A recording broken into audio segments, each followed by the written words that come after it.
Mãe, fecha a porta aqui. Bom dia. Bom dia, Tainá. Bom dia, Samara, Victor. Bom dia, turminha. Bom dia. Dora. Bom dia.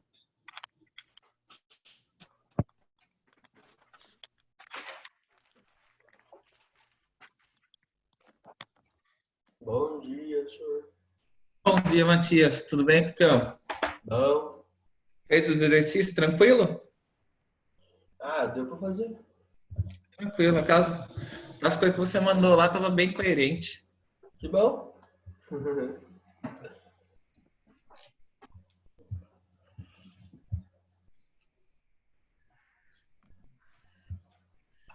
Bom dia, Rafa.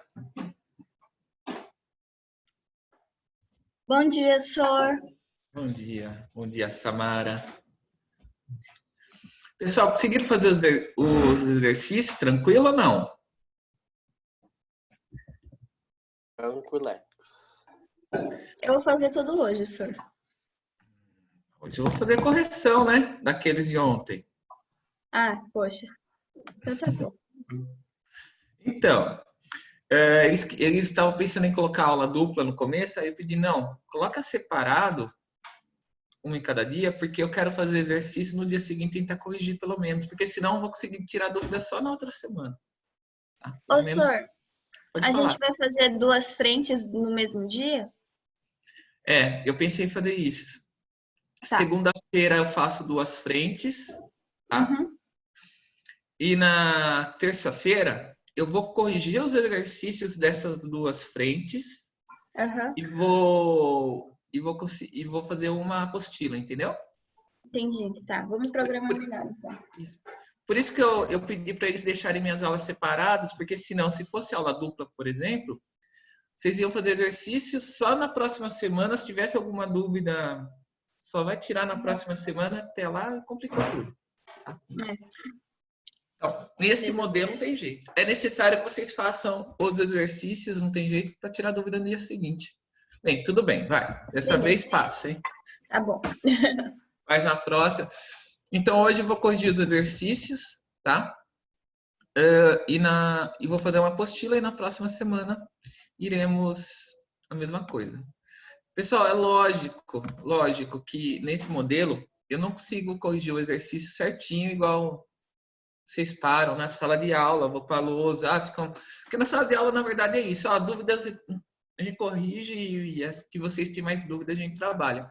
Nesse modelo alguns vou ter que espelhar e vou trabalhando em cima, não tem muito o que fazer. Mas os mais complexos vou tentar fazer na lousa sempre, tá bom? Então vamos lá, pessoal. Vamos fazer a correção para não perdermos tempo. Tende, né? A aula de terça durar menos do que a aula de segunda-feira. Mas o que eu vou fazer? Quando tiver um tópico mais complexo, aquele que eu vejo que demora muito, a gente pode retomar sempre vai ter o tempo da terça-feira para retomar esse tópico.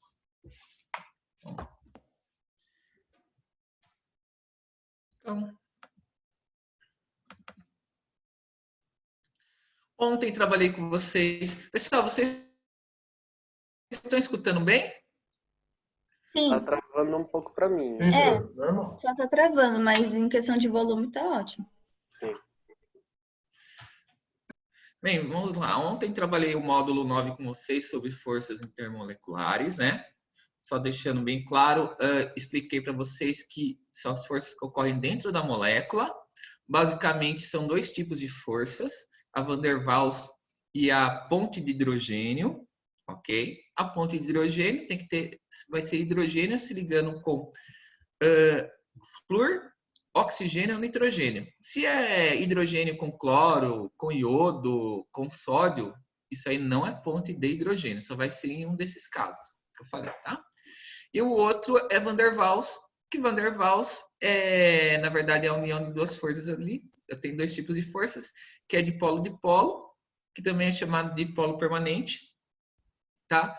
E a outra interação intermolecular é a London, que também é chamado de dipolo induzido. Tomem cuidado que o vestibular toda hora ir trabalhar London, dipolo induzido no London, dipolo permanente, é a mesma coisa. Ponte de hidrogênio e ligação de hidrogênio, tá? Na verdade, não sei nem por que eles colocam tantos nomes assim. Podia ser um só, não complica a cabeça de ninguém, né? London, pronto, acabou. Bem, aí expliquei para vocês que London é mais fraco, dipolo é mais forte. Aí, vamos para os exercícios, correto? Então, vamos lá, meus queridos. Temos o exercício 1 aqui, né? Aí, no exercício 1,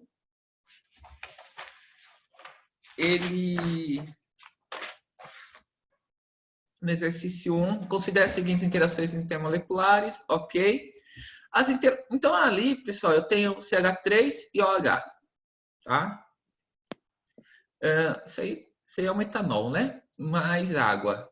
Eu tenho HI e CH4. Bem, as interações intermoleculares predominantes que atuam em cada caso são, respectivamente, tá? Então, aí, no caso, vamos ver a primeira. Repara que no CH3OH eu tenho uma ponte de hidrogênio, tá? O O com H. Então, de cara, eu já tenho uma ligação de hidrogênio. Então, já vou eliminar aí a A, eu vou eliminar a A, vou eliminar a B e vou eliminar a D de cara, tá? Ou seja, é a C e a I, né? E na outra, deixa eu ver, HI, ligação dipolar. Essa ligação dipolar, ele está se referindo a dipolo-dipolo, tá? Sim, HI é dipolar, tá certo. E a última, CH4, é uma Van der Waals. Ok, alternativa aí, tá? Então, exercício 1, alternativa aí, tá? Pessoal, CH4 é Van der Waals, tá? Porque carbono e hidrogênio ali é uma interação fraca, uma ligação fraca de ser quebrada. Excelente combustível. Quando eu tenho um composto que tem uma ligações fracas, eles são ótimos combustíveis, tá? A2, pessoal, aí tá falando sobre a pele limana, hidratada. Vamos lá no final, ó.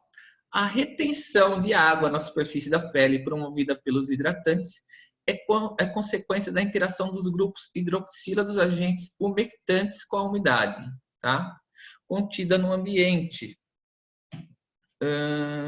Por meio de... Pessoal, tá na cara a resposta aí, se vocês olharem, tá bem na cara ainda. Olha isso aqui, ó. Olha isto aqui, ó. Ponte de hidrogênio para toda parte, né? Então, a alternativa seria ligações de hidrogênio, ó. Ligações de hidrogênio. Seria essa a resposta, tá bom? Então, vamos para a próxima aí. Professor, perguntinha. Pode falar. Então, não importa a quantidade de moléculas de substância, ela pode ser gigante aí. Se tiver uma ligação de hidrogênio, consequentemente, ela vai ser ligação de hidrogênio. Perfeito, isso mesmo, tá? Só que é importante ressaltar aquilo que eu te falei, né? Imagina que eu tenho uma cadeia só de...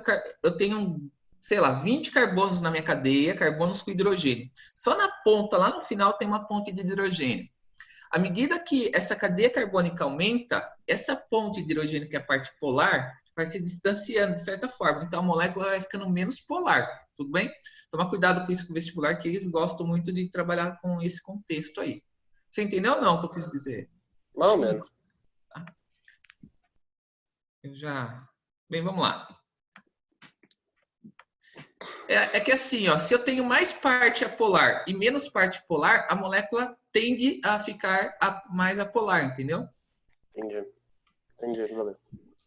Bem, aí eu tenho 3 CO2 no estado sólido, passa diretamente para o estado gasoso em condições ambientes.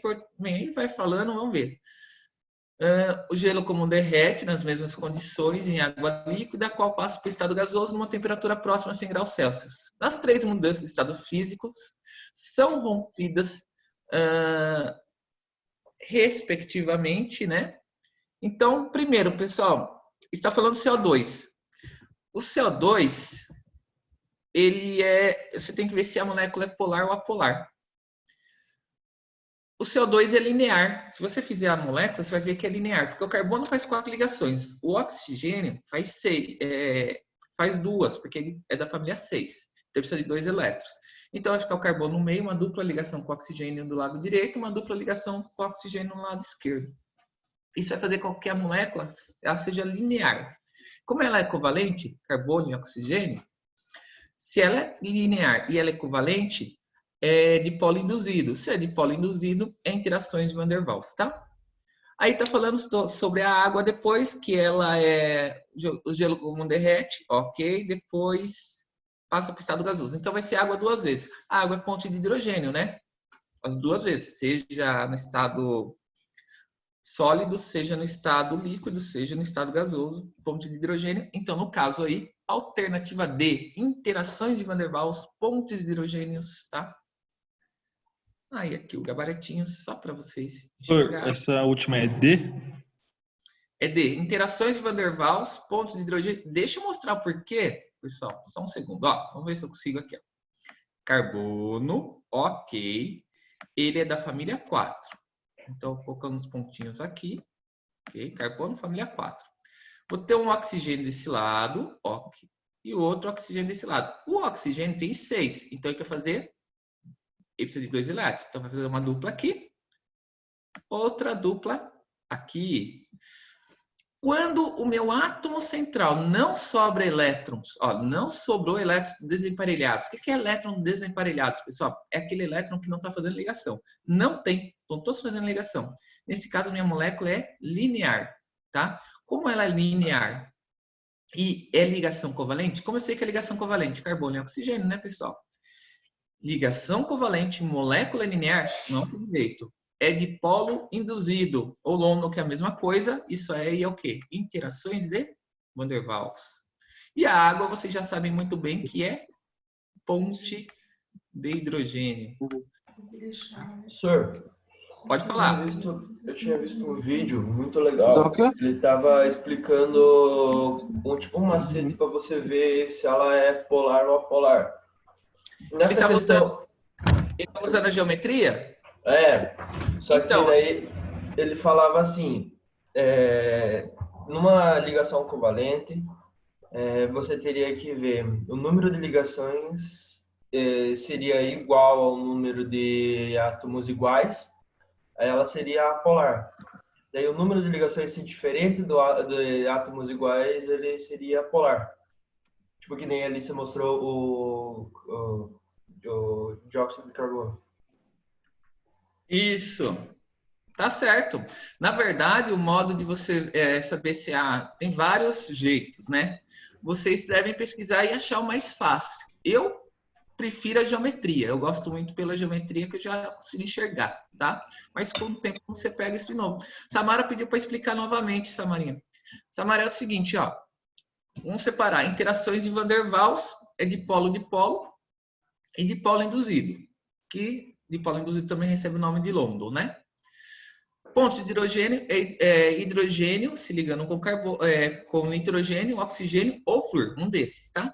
Ele está falando aqui que o CO2, tá? É sólido, aí ele passa diretamente para o estado gasoso. Por quê? Está no estado sólido, ele passa diretamente para o estado gasoso porque a ligação é rompida facilmente, pelo jeito. Se é rompida facilmente, tá? É uma interação de Van der Waals, no caso London, tá? Mas, professor, como você sabe, afinal? Bem, vamos lá novamente. Você pega o carbono, tá? Nesse caso, o carbono tem 4, igual eu expliquei, tá? Ele, lembra a regra do octeto? Ok, quer ficar com 8. Então, vai precisar de mais 4 elétrons. Ok.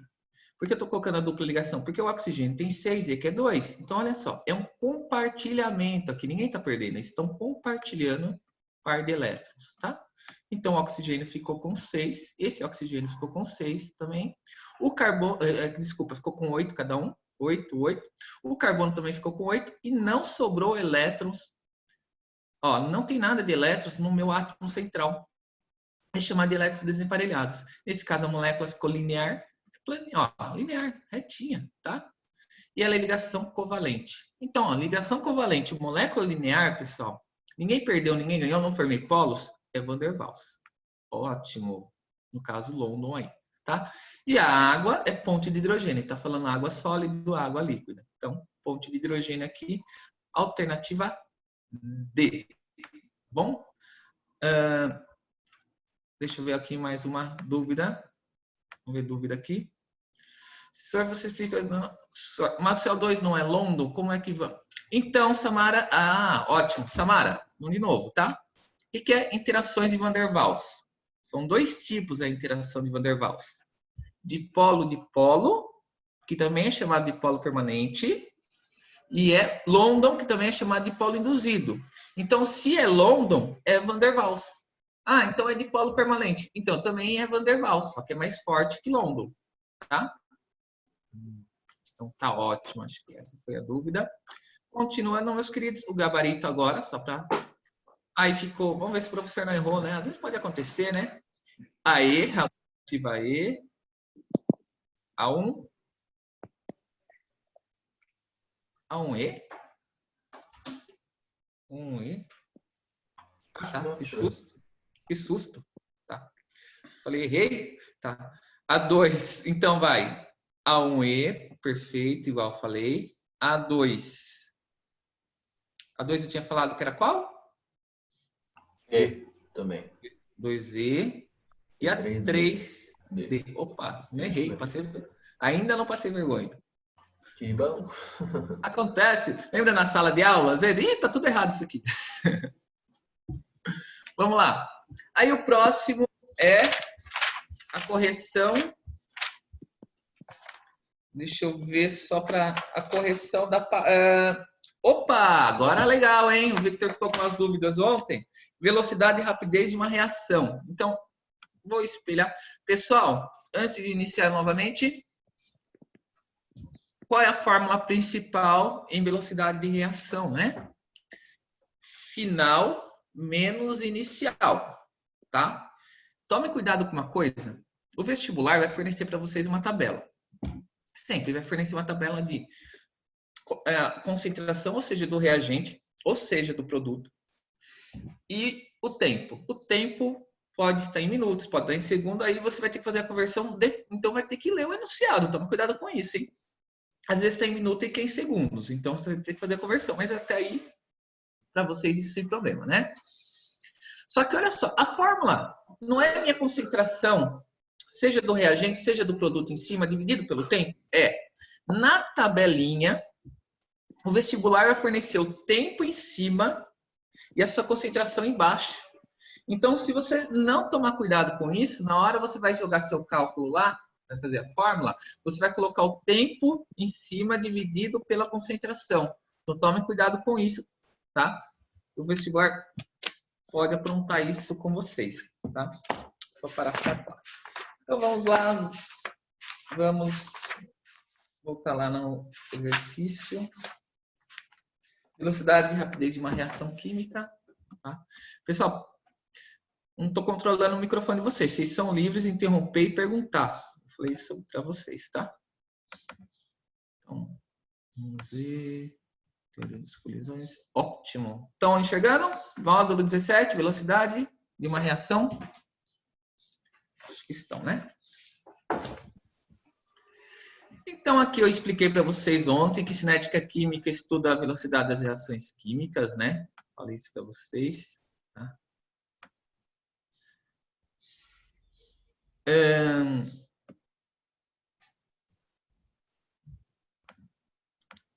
A, B, aí ó, velocidade de desaparecimento e velocidade de aparecimento, isso aqui expliquei ontem também porque tem duas formas. Porque uma depende do exercício, uma hora ele pode perguntar sobre o reagente, outra hora ele pode perguntar sobre o produto, né? Bem, a medida do tempo, a expressa. Até aqui alguma dúvida, meus queridos? Não, né? Acho que não. Rapidez da transformação em concentração, expliquei ontem para vocês. Falei para vocês que em um gráfico, sempre a curva é decrescente, aquela que está diminuindo, né? Está caindo, é sempre, sempre, sempre do meu reagente, porque o reagente vai sendo consumido com o tempo, lógico. Então, é decrescente. Começa 5, vai diminuindo 4, 3, 2, 1, até zerar. E a curva, as curvas que são crescentes, é sempre relativo ao meu produto. E sempre começa de zero, porque no começo, antes da reação inicial, você não tem produto. Então, é sempre zero no começo, tá? Então, 0, 1, 2, 3, 4 e vai indo, tá? Então, crescente e então, decrescente, reagente, tá? Decrescente, reagente, crescente, produto, tá bom? Até aí. Aí temos os exercícios aí, né? Exercício de porcentagem aí. Espero que tenham conseguido fazer o exercício, né? Então, deixa eu pegar. Deixa eu ver ele aqui, 17 exercícios.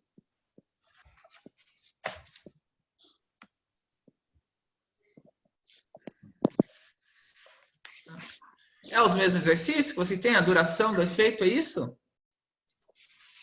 É, né? É, senhor. Tá bom. Aí tá falando as coisas, cada intervalo de tempo corresponde a uma meia-vida, a quantidade de fármaco existente no organismo no final do intervalo é igual a 50% da quantidade inicial no intervalo, ok? O gráfico acima representa o que acontece com a quantidade de fármaco ao longo do tempo, sim. A meia-vida do antibiótico, a amoxicilina de 1 hora. Ele vai falando umas coisinhas aí, né? Então aqui, ó, vou fazer uma conta que eu já não consigo, deixa eu ver aqui. Experiência, 120 gramas. Vamos lá. Não perder tempo. Aí tem a resolução aqui, lá embaixo, né? Opa. Aí vai mostrando, das 12 horas a 1h30 horas, ocorreu um intervalo de 1 hora e 30 minutos. Como a meia-vida é de 1 hora, concluímos que tivemos um total de 1,5 meia-vida. Como é 1 hora e 30 minutos e a meia-vida é de 1 hora, né? Você tem uma meia-vida e meia, lógico. Pelo gráfico, para o número de meia-vidas igual a 1,5, a porcentagem de fármaco no organismo será aproximadamente 35%. Vamos lá? Uma meia-vida e meia. Uma meia-vida e meia. Você vai lá no seu uma meia-vida e meia e sobe, né? Vamos ver. Uma meia-vida e meia. Subiu. Opa, torto, mas dá para entender. Desculpa. Aí, ó. Entenderam, né? Entenderam. Então, vai 35%, tá? Que é o que está falando ali. Vamos continuar a nossa pequena correção. 35%. Então, alternativa D, tá? 3 mãos, é isso, né? Tem essa alternativa lá, 35%? Marrom, eu prefiro fazer tudo na lousa, viu? Ó, 35%. Facinho o exercício, né? A amônia é produzida industrialmente a partir do gás de nitrogênio e do gás de hidrogênio, segundo a equação, ok. Numa determinada experiência, a velocidade média de consumo de gás de hidrogênio foi de 120 gramas por minuto. Pessoal, deixa eu fazer essa na lousa aí, tá? Eu vou fazer essa na lousa, que essa é importante para vestibular. Então, vou colocar ela aqui. Deixa eu só pegar a caneta rapidamente. Eu tenho aqui N2 mais 3H2, formando 2NH3. Primeira coisa, tá? Desce o balanceamento, 1, 3, 2, ok? Numa determinada experiência, a velocidade média de consumo de gás de hidrogênio foi de 120 gramas por minuto. Então, tem 120 gramas por minuto de gás de hidrogênio, é isso? A média de consumo de gás de hidrogênio. 120 gramas por minuto.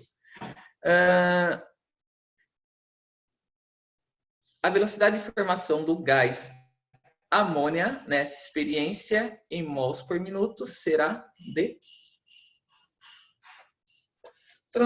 Já está em mols aqui. Está em mols. Multiplica e divide, tá? Depois você vai ter sua conta aqui. Ó. Deixa eu mostrar aqui melhor como eu montei. Deixa eu mostrar aqui, ó. Tá? Monta sua continha, desce o balanceamento, tá? 120 gramas, ele está falando do hidrogênio, tá bom? Por minuto. Faz uma regrinha de 3. Lógico que tem mais umas coisinhas aí, deixa eu colocar aqui. Deixa eu mostrar aqui o gabarito para vocês. para não perdermos tempo. Né? Vamos lá no gabarito. Tá lá embaixo, gabarito. Tá. Opa! Aí, ó. Que é o que eu fiz na lousa, tá bom? Por que está multiplicando por 3 aqui? Opa! Por que está multiplicando por 3? Ó, pessoal, repara que eu fiz aqui, ó, ele está fazendo 3 vezes 2 gramas. Porque lá é N2, mais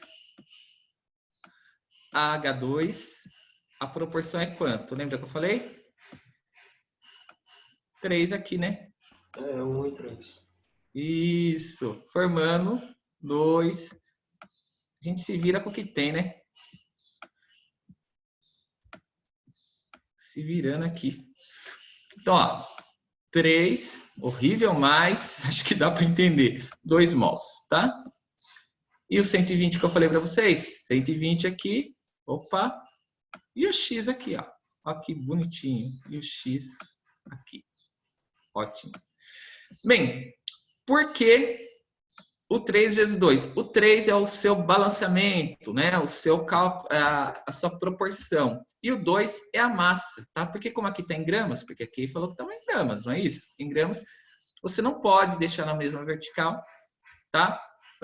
Gramas com mol. Então, eu transformei em gramas aqui. Como a massa do H2 do exercício forneceu é 2 gramas, então eu faço 3 vezes 2, que eu vou ter 6. Multiplico e divido, eu vou ter minha resposta aí do exercício, tá bom?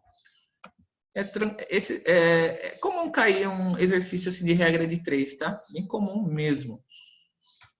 Pessoal, aí já vamos pegar o gabarito aqui do exercício 3. Já peguem aí o gabarito do exercício 3, tá? Então aqui, vamos olhar, ó, de cara, eu gosto, pessoal, inclusive lá na provinha que vocês vão fazer, vocês têm provinha essa semana, né? Já sabem disso. Tem muito gráfico assim. Vamos deixar bem claro? Roxo é o quê? Reagente ou produto? Produto. Perfeito. Perfeito. E o vermelho? Produto. Produto. E essa cor aqui, verde? E o verde? Reagente. Reagente. E em proporção? Eu posso dizer para vocês que a proporção, para vocês entenderem, tá? É 1:2. Não tem valores aqui, mas eu posso dizer isso para vocês. Como assim? Pessoal, se você olhar, você consegue entender, fazendo uma proporção aqui, que a cada 1A, vou chamar o vermelho de A. Eu tenho 2B. Conseguem visualizar isso? Que eu estou tendo mais B do que A?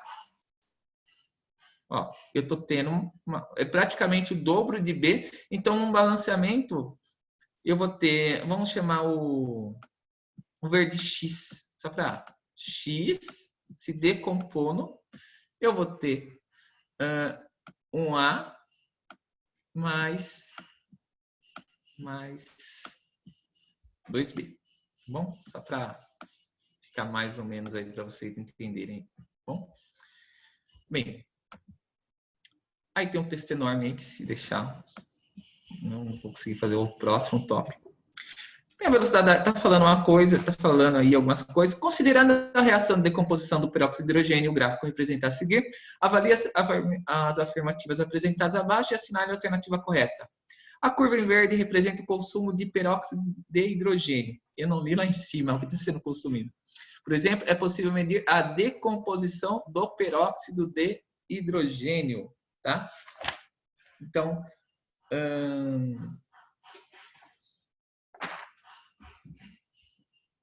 sim, tá? A versão tá certo. A curva azul representa a produção de oxigênio.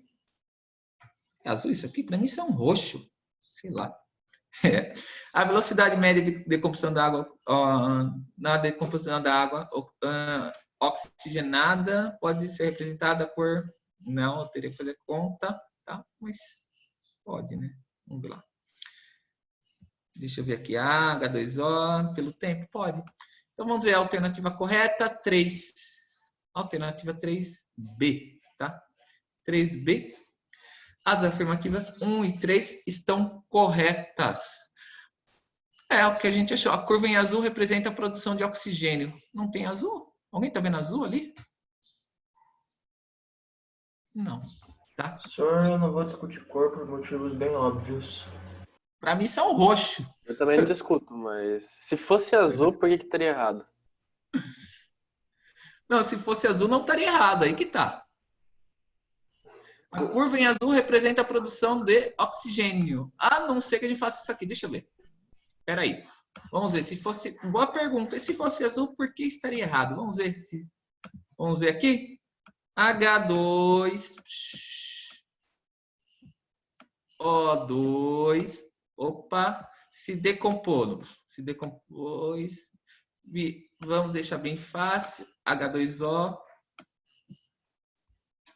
H2. Assim, a decomposição do peróxido de hidrogênio, recolhimento do volume de gás liberado, a velocidade média da reação leva a velocidade mesma, uma produção, decomposição do peróxido de hidrogênio, H2O, mais. Vou ter que balancear isso aqui. Balancei isso aqui. Ótimo. 2 para 2. 2 a 2. Tem algo errado aqui. Estaria na mesma proporção.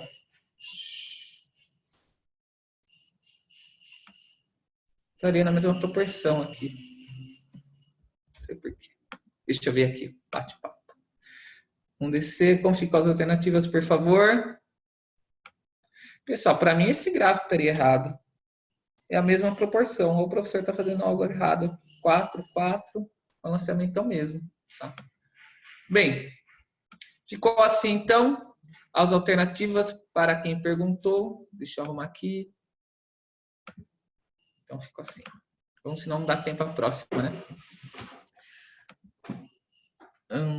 Impar todos. Ficou assim.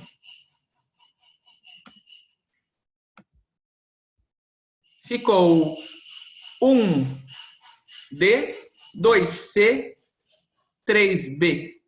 Aí temos aqui, ó, a resposta aqui. Fica o balanceamento lá em cima, H2O, 2, 4, porque eu... Ah, tá. Eu coloquei 2 aqui, ó. Não vai 2 aqui, ó. Quem perguntou por que a curva 2 estaria errado? Porque ele está falando, ó, a proporção não é 2 para 1, ó. 2 para 1. Vamos ver se você está enxergando aqui. 2 para 1. 2 águas e 1 oxigênio. Então, na verdade, essa curva aqui seria a água. Lembra que eu fiz 2A, 1A e 2B agora há pouco? E oxigênio. Então, opa. A curva em azul representa a produção de oxigênio. Não, ela representa a produção de água. O professor estava fazendo ali em cima e errando o balanceamento ali agora há pouco. Tá? Senhor, você não me inventa de colocar uns negócios desse de cor para identificar a cor e negócio assim na prova, porque é complicado, tá? Não, sério. Não é brincadeira, não. Verdade, cara. Sério. Eu também sou péssimo, viu? E qual é essa? Não sei. Sou daltônico. Bem, pessoal. Não, mas o meu é verdade mesmo. Sério, cara? Uhum. Então, Sabe, tipo, não é tão assim, mas... Não, eu só peço que não. Então vamos colocar letras ali, ó. A curva A, B e C, pronto, né? Boa! Obrigado. Aí fica bem mais fácil. Bem, pessoal, entenderam porque a curva em azul representa a produção de oxigênio, então acho que ficou bem clarinho aí. Estão reparando que os exercícios não é assim tão complexos, tá? Não, nada demais. Vamos para a próxima apostila agora, que é teoria das colisões, correto? Por favor, módulo 18. Se alguém tiver alguma pergunta, pode falar, hein? Quando a letra da 3? Da 3 ficou B. B. Bola. B de bola. Pessoal, teoria das Valeu. colisões. Então vamos explicar de uma maneira mais simples aí possível, tá? Então é o seguinte, eu vou parar a lousa. Bom? Podem pegar. Lousa. Esquece. Então é o seguinte, pessoal. É só prestar atenção que o professor chato vai falar, que vocês vão entender isso aqui, tá? Então, vamos pegar aquela mesma, ó, N2 mais H2, não está balanceado, não tem importância, só para vocês entenderem. Eu tenho o reagente A mais o reagente B, que vai virar o reagente C. Quando a gente fala essas letras, é isso. Reagente 1, reagente 2, tá? O nitrogênio, a molécula de nitrogênio, vai entrar em contato. Primeira coisa, tem que entrar em contato. Se não entrar em contato, não tem como ter reação química. Então, os reagentes têm que entrar em contato. A molécula A e B vai entrar em contato. Ok. Para ter reação química, primeira coisa, para ter a reação química, elas têm que ter afinidade, tá? Afinidade, o que seria essa afinidade aí? Um precisa do outro. Simples, tá? Por exemplo, um muito positivo ou um muito negativo, eu tenho reação química. Então tem que ter afinidade. Se não tiver afinidade, não tem por que ocorrer aquela reação, a reação não vai ocorrer. Eu já tenho uma molécula totalmente estável, tá? Não vai ocorrer reação química, tá? Então tem que ter afinidade, tá? Segundo, tem afinidade? Tem. Eu tenho que ter o seguinte, as moléculas, tá? Elas têm que estar próximas, quando eu falo tem que ter contato uma com a outra, elas têm energia. A molécula não está parada, ela está em movimento. Então, como ela está em movimento, o reagente A vai se colidir com o reagente B. A questão é a seguinte, essa colisão, o reagente A com o reagente B, ela tem uma energia necessária para ocorrer. Como? Imagina, eu tenho a molécula A, molécula B, estão se colidindo fraquinho, ó, não teve energia necessária. Ocorreu uma reação química, eu vou formar um produto? Não. Tá? Nesse caso, eu tenho uma reação não eficaz. É uma reação que não formou um produto. Tá bom? Por que essa reação foi não eficaz? Bem, pode ser alguns parâmetros aí. Vamos pensar. Pouca energia, tá? Pouca energia. Não teve energia necessária para a reação ocorrer. Ou geometricamente, ela não ocorreu. Porque também tem o ângulo correto para aquela reação ocorrer, tá? Mas vamos pensar primeiro na nossa energia, que é mais fácil vocês entenderem e já vai matar tudo isso aí, tá? A energia necessária para uma reação ocorrer se chama energia de ativação. É a energia que a minha molécula precisa para aquela reação ocorrer. Se não tiver essa energia, a reação não ocorre. Então, aquela reação eu preciso de 400 joules. Tem que ser 400 joules, ou 500, ou 600. O importante é chegar nessa energia. Agora, eu tenho 300 joules. Vai se chamar reação não eficaz, porque não ocorreu a reação. Então, tem que ter a energia necessária, tá? Não, exemplo, você deixa o gás vazando na sua casa, tá? Deixa lá ligado. O que vai ocorrer? Sua mãe vai te matar porque vai acabar o gás, lógico, né? Lógico, você vai abrir o ambiente, senão você vai ficar sufocado ali. Mas brincando com vocês, resumindo, vai ocorrer alguma coisa? Vai ter combustão? Não, não vai ter combustão nenhuma. Só vai vazar o gás ali, tá? O que é necessário para a reação iniciar? A energia de ativação. É quando você, por exemplo, você vai acender o fogo ali, você coloca uma faísca. É a primeira energia necessária para a reação ocorrer. Sem essa energia, a reação não ocorre. Detalhe, tem que ser aquela energia, não pode ser menos. Pode ser mais, mas menos não pode. Então, a molécula A vai colidir com a molécula B, e eu vou formar um composto. Acontece que nessa colisão eu tive energia necessária, tive energia de ativação necessária. A molécula A e a B estão ali reagindo uma com a outra. Nesse momento, nessa reação que eu tive a energia de ativação necessária, é chamada de complexo ativado. O que é o complexo ativado? Nada mais é que a molécula A, a molécula B, mas a molécula C, D, sei lá, estão ali reagindo, tendo uma transformação química para resultar em quê? No meu produto, tá? Então, aqui, muito comum, tá? Vocês vão enxergar isso aqui, bom? Então, o que seria isso aqui? Eu tenho um gráfico desse jeito. Aqui eu tenho energia. E aqui eu tenho o meu caminho da reação. Então, eu tenho o caminho da reação. Presta atenção nisso. Opa, o que significa isso, tá? A mais B virou C, tá? Então, presta atenção. Eu tenho A, aqui eu tenho minha energia, vou colocar valores, tá? Quilocaloria, quilojoules, tanto faz, tá? 0, 50, 100, só para vocês entenderem, tá? Então, eu tenho A e B, tá? Reagente A reagiu com o B, tá? Esse pico que vocês estão vendo, isso aqui se chama energia de ativação. Então, isso é minha energia de ativação. É a energia necessária para a reação ocorrer. Se eu não tivesse esse pico de energia, olha o que iria acontecer. Nada. A mais B, só. A reação não iria ocorrer. Mas eu coloquei energia de ativação, tá? Então, a reação passou a ocorrer e virou C. E esse morro aqui foi o pico da minha energia. Ó. Foi a minha energia. E isso aqui, nesse momento, é o A mais B. É o meu complexo ativado. É o que eu falei para vocês. Quem que é C mesmo? C é meu produto. E A mais B, meus reagentes. Tudo bem?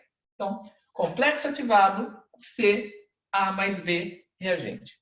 Presta atenção nisso para o vestibular. Vamos fazer uma continha aqui. Vamos olhar rapidinho? Pessoal, vamos olhar mais B? Vamos ver se essa reação é endotérmica ou exotérmica. Energia, 100. Comecei com 100. Pessoal, comecei com 100 e eu terminei com quanto? Eu terminei com mais de 100. Porra, se eu começo com 100 e termino com mais de 100, essa reação absorveu energia. Ela é endotérmica. Endotérmica, tá? Absorve, lembra disso? Ganhou energia. Ó, comecei com 100. Não vai ter números, tá? Não vai ter, mas só para vocês entenderem, normalmente não tem. Você percebe claramente que você começou com valor e terminou com mais. Então, é uma reação que precisa de energia. Você vai fornecer energia para ela, tá? Agora, e se fosse o contrário? Começo com 100 e aqui, na verdade, estaria aqui, ó, aqui embaixo, tá? Reparem, comecei com 100, terminei com menos. Essa reação, nesse momento, é exotérmica. Lógico, pessoal. Começo com um valor e termino com outro. Reação exotérmica. Começo com menos, no caso, né? Então, eu acho, de uma maneira simples, dá para entender o que eu falei aí. Falei praticamente toda aquela teoria das colisões. Quer ver só? Vamos lá, tá? Como o professor falou. Tem que ter condições fundamentais, afinidade química e contato. Falei isso para vocês, tá? Condições para haver, tem que ter o choque, tá? Senão, e a orientação, uma boa orientação. Ou seja, um choque de assim, ó o que eu tô falando, ó, não tem sentido, ó. Tem o choque correto ali. Teoria da colisão, tá? Movimentos fazem com que se choquem, esse choque pode fazer com que ocorra reação, mas será que basta fazer um choque para haver reação? Não. Lembra que eu falei? Tá? Aqui está dando até falando para vocês, ó, em certas reações chega a acontecer, olha o tanto, tá? 1 milhão de choques, é isso? Em um segundo. Pessoal, é muito choque, tá? Para ocorrer uma reação química só, uma eficaz. Então, eficaz é quando eu tenho produto, não eficaz é quando eu não tenho. Energia de ativação. O que é energia de ativação? Energia necessária para que a reação ocorra. Falei isso para vocês, está aqui, tá bom? Tá? O que é o complexo ativado? Falei também. Complexo ativado é aquele morrinho ali, né? Quando eu tenho o reagente A mais B mais C, sei lá. Tá? Houve energia correta, energia necessária, e a reação está ocorrendo ali. Isso é complexo ativado, tá?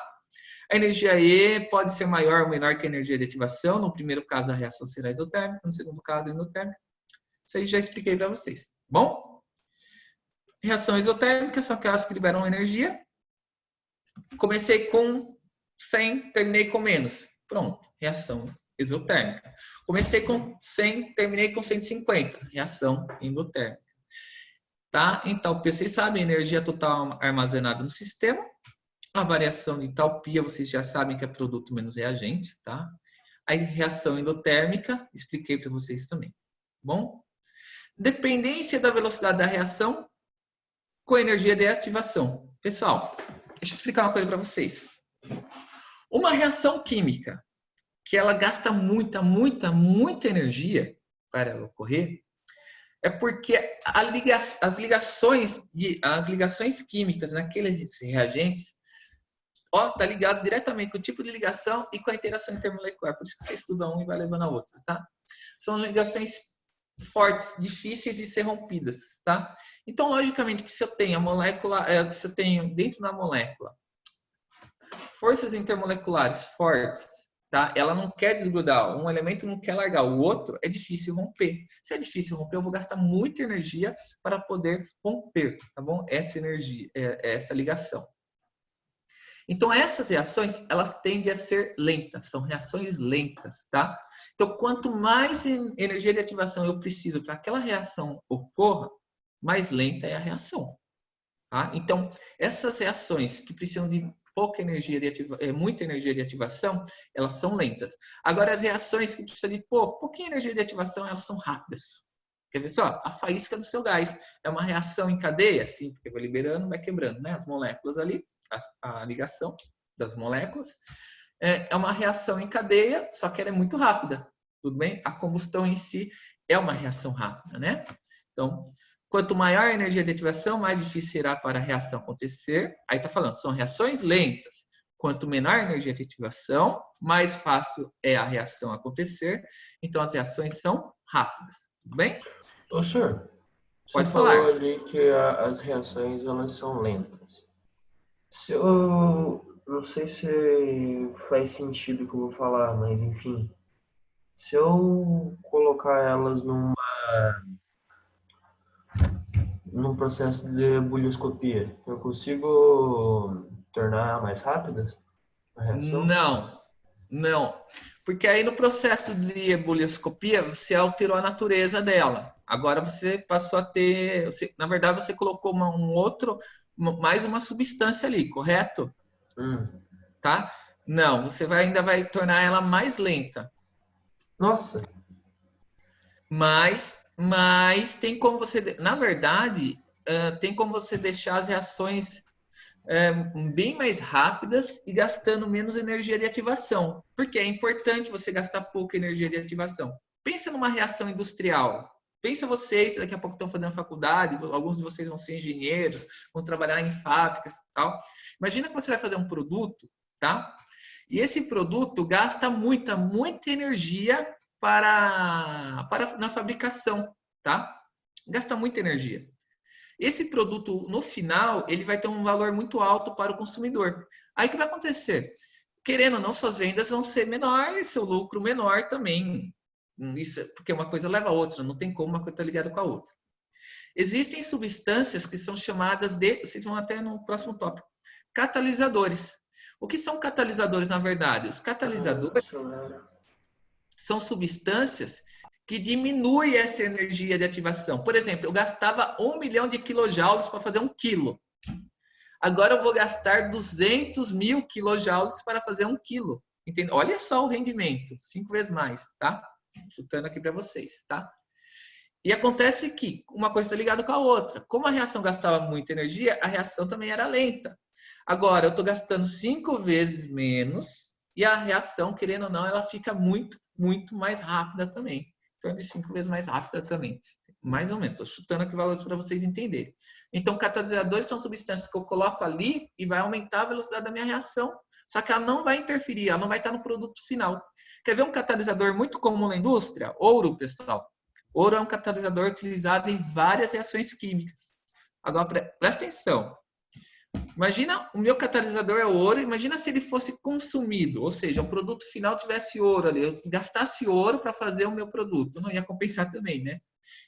Não, esse ouro, ele não é consumido, então eu posso usar a mesma quantidade, o mesmo ouro, infinitamente, praticamente, nas minhas reações químicas. Aquele ouro lá, eu vou pegar ele novamente e vou fazer a outra reação. Pego ele novamente, faço outra reação e assim sucessivamente. Ele não é utilizado. Exatamente, ele não é consumido, tá? Na reação. Meus queridos, agora é hora das dúvidas. Alguma dúvida, por enquanto? Acredito que não. Mas podem falar, pessoal. Eu acho... Não? Nenhuma? Bem, os exercícios aí desse tópico aí são tranquilos, tá? Eu vou pedir para vocês fazerem, vamos já corrigir na segunda-feira que vem. Velocidade, não teve exercício de velocidade média ali no... Eu gostaria que tivesse umas tabelinhas ali, na apostila não teve, tá? Tem que, de alguma forma, abordar um pouquinho de exercício de velocidade média. Acho que vou acabar fazendo uma listinha à parte com velocidade média, viu? Sinceramente. Bem, vamos lá. Dúvidas? Nenhuma? Tranquilo por enquanto, pessoal? Eu falei muito rápido? Tá tranquilo, senhor. Tá? Pessoal, se eu falei rápido, vão mandando mensagem quando você não quer perguntar. Pode me interromper, o professor não entendi aquilo lá. Tem que perguntar mesmo, tá? Senão vai indo, hein? Tá? Bem, nenhuma dúvida? Pessoal, vocês têm meu celular novamente. Podem enviar mensagem, tá? Podem perguntar. Eu vou interromper aqui, que daqui a pouco vocês têm aula também. Eu tenho outra aula, tá? Mas, professor, eu não entendi exercício, manda mensagem. Ou senão a gente tira a dúvida na segunda-feira que vem. Por mais rápido que seja, não pode ficar dúvidas aí não, tá bom? Espero que sanei todas as dúvidas que alguns tinham aí. Alguns perguntaram para mim, então fui sanando aí, tá? Pessoal, boa semana para vocês, tá? Valeu, senhor. Você também. Obrigada, Você senhor, para Falou, você senhor. também. Tchau, até. Tchau, tchau. Até segunda-feira, tá? Tchau para vocês. Tchau, senhor. Falou, senhor. Boa semana. Boa semana. Tchau, tchau.